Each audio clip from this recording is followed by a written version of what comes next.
You're now watching Showbiz Now, your daily showbiz update.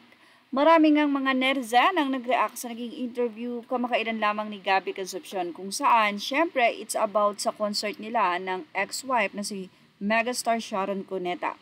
Kung saan mapapanood nga sila Gabby Concepcion at megastar Sharon Cuneta sa October 27.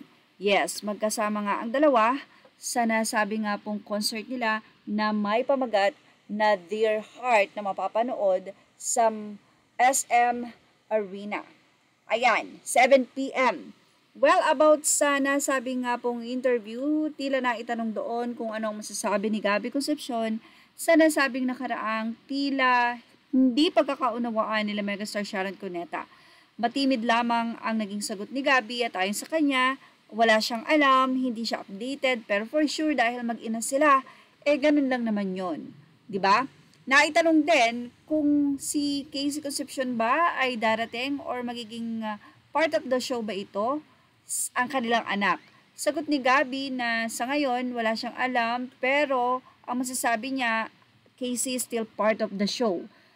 Anyway, kaya naman ang mga netizen nag-react sa sinabing ito ni Gabby Concepcion na tila promo-promo nga lang daw ang nangyaring tampuhan o sagutan sa social media pag-unfollow ni Casey Concepcion sa kanyang stepdad and kanyang half-sister. But anyway, ilang mga netizen nga ang naniniwala na talagang ito ay promo lang at ayon nga sa kanila, syempre dahil ito ay nakaka-curious, maraming mga netizen ang manunood para makita kung ano magiging reaksyon nila megastar Sharon Cuneta, Gabby at Casey na isang pamilya nga daw na mag-iiyakan. So ngayon pa lang nakikinita-kinita na ng mga netizen kung ano yung magaganap sa nasabing concert. Kasi for sure naman yan, bago yan na maging concert, meron silang pagsasama pa dahil sila ay nagre-rehearse.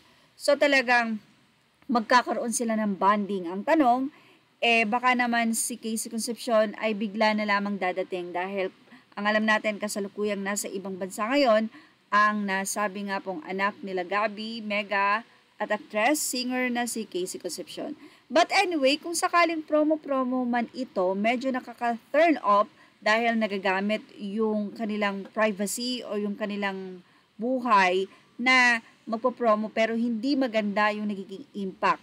Sa kabilang banda, kung ito naman ay walang katotohanan, at least, o promo lamang, hindi naman pala at least totoo na may tampuhan between Kiko, Frankie, and Casey. So, yun naman yung advantage kung promo lang. Kaya nga lamang, marami mga netizen ang turn off na sa ganitong promo-promo daw. Well, ano masasay nyo? Promo nga lang ba ito o talagang may tampuhan sila Sharon at Casey gaya ng tila na ibahagi ni Sharon kamakailan lamang?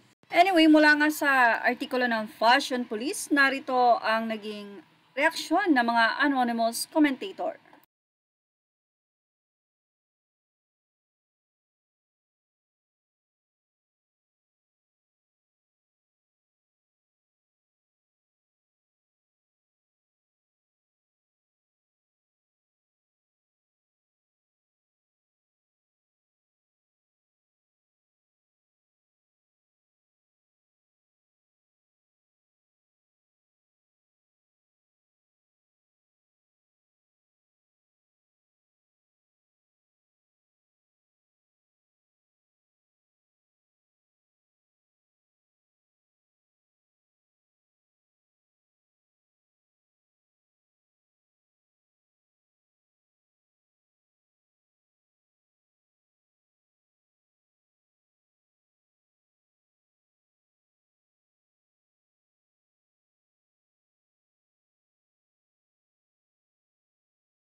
Ano ang masasay nyo dito? Ilagay na ang inyong opinion sa ating comment section. Images are all credit to the rightful owners and thank you for watching. Showbiz Now.